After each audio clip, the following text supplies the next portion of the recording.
En el video que recientemente publiqué, hice un análisis crítico a una afirmación de Juan Miguel Zunzunegui, que México nació de la nada y que México nació sin proyecto. Este país nació sin proyecto.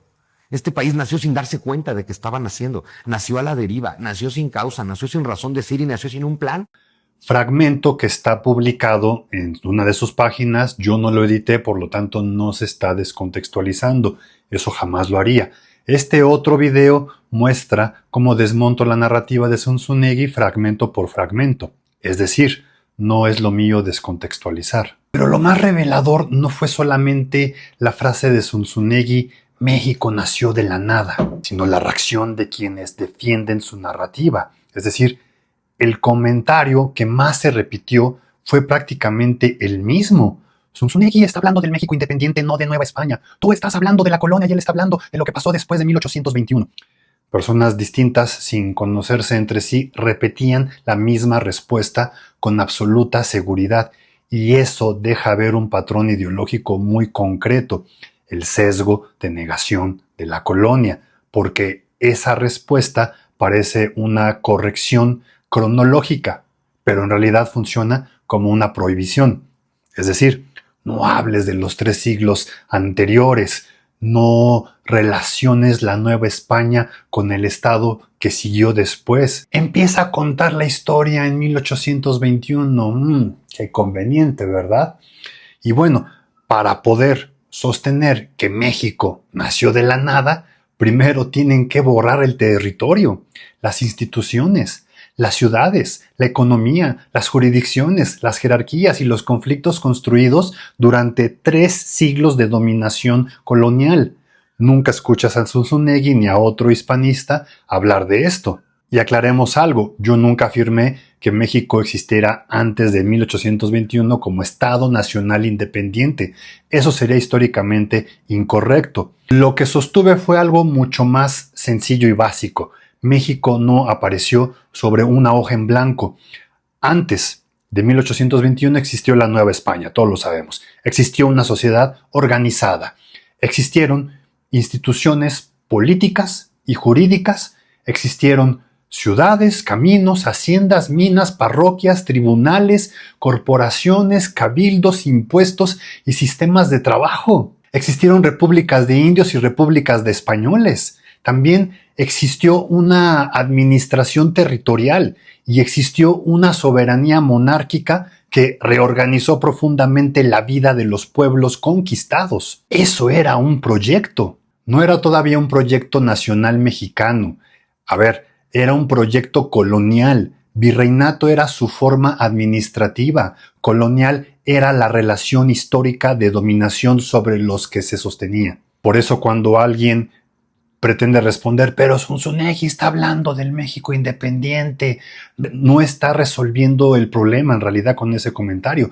Está separando artificialmente 2 procesos históricos que están profundamente relacionados. Andrés Lira González, un historiador mexicano, habla del México independiente como que heredó instituciones, jurisdicciones, prácticas de gobierno, corporaciones y conflictos procedentes del orden novohispano. La independencia transformó la soberanía política, pero no hizo desaparecer de un día para otro las estructuras construidas durante 3 siglos. México no nació sin antecedentes, nació sobre instituciones coloniales en crisis. Nació con una sociedad profundamente jerarquizada.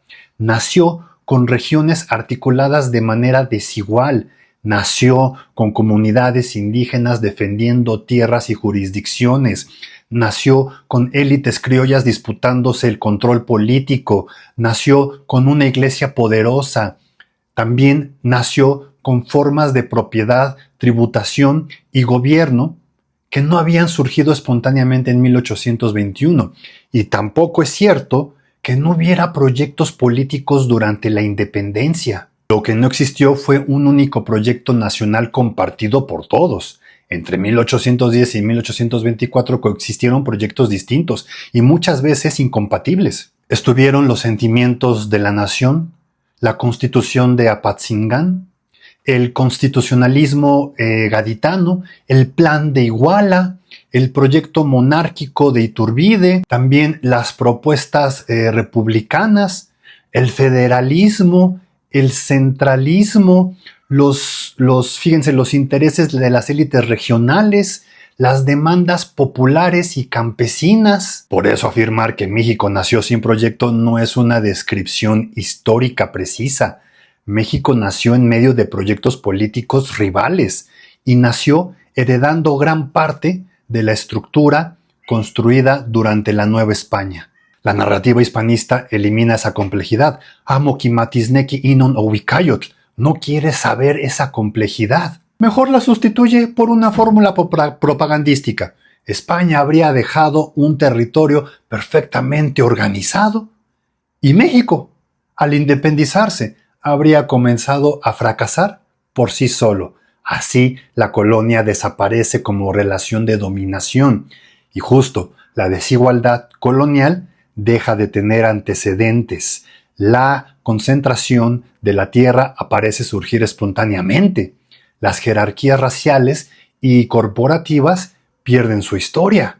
Los conflictos entre pueblos, élites y territorios parecen comenzar mágicamente después de la independencia. El resultado es muy conveniente, ¿verdad? El orden colonial queda absuelto y toda la responsabilidad histórica se deposita sobre el México independiente. Por eso hablo de adoctrinamiento ideológico.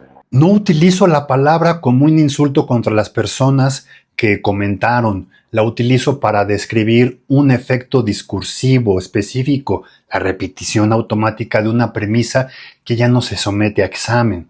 Habla del México independiente, no está hablando de la Nueva España, México nació sin proyecto. La frase se repite como si bastara con pronunciarla para volver irrelevantes los 3 siglos anteriores. Pero una fecha política no corta la historia con un cuchillo. 1821 no convirtió el territorio en una página meramente vacía. La independencia rompió el vínculo de soberanía con la monarquía española, pero tuvo que construir un nuevo Estado, con la población, las instituciones, las desigualdades y los conflictos heredados del orden colonial. Ese es precisamente el sesgo de negación, admitir que existió un virreinato, pero negarse a reconocer que ese virreinato formaba parte de un proyecto colonial, aceptar que hubo 3 siglos de gobierno español, pero impedir que esos 3 siglos expliquen algo del país que surgió después. Hablar de herencia cuando se quieren celebrar aportaciones culturales, pero exigir una separación absoluta cuando se mencionan dominación, explotación o violencia. Enrique Dussel explicó que el mito de la modernidad necesita presentar al conquistador como inocente y convertir a las víctimas de la dominación en responsables de su propio sufrimiento. Eso es lo que ocurre cuando se afirma que México nació de la nada y después fracasó solo. Primero se encubre el orden colonial, después se culpa exclusivamente al país que emergió de él. No hay que olvidar que Walter Benjamin advirtió que la historia suele transmitirse desde la perspectiva de los vencedores, y es que una de las formas más eficaces de esa historia consiste no solamente en justificar lo sucedido, sino en decidir desde qué momento se permite comenzar a contarlo.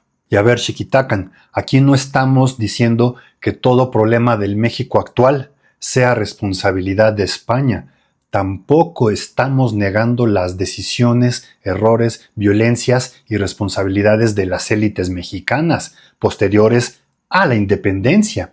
Y mucho menos estamos construyendo una glorificación mexica como respuesta a una glorificación española. Estamos diciendo algo históricamente elemental. México no nació de la nada. México nació de una ruptura política con la monarquía española en medio de proyectos rivales y sobre una estructura colonial construida durante 3 siglos. Negar esa estructura no es defender la historia, es mutilarla. Y cuando una narrativa necesita borrar 300 años para sostener que México nació sin proyecto, ya no estamos frente a una explicación histórica. Estamos, precisamente, frente a la propaganda. Matitlamican nican, satepantitotasque ipan oxetlamahuizoli.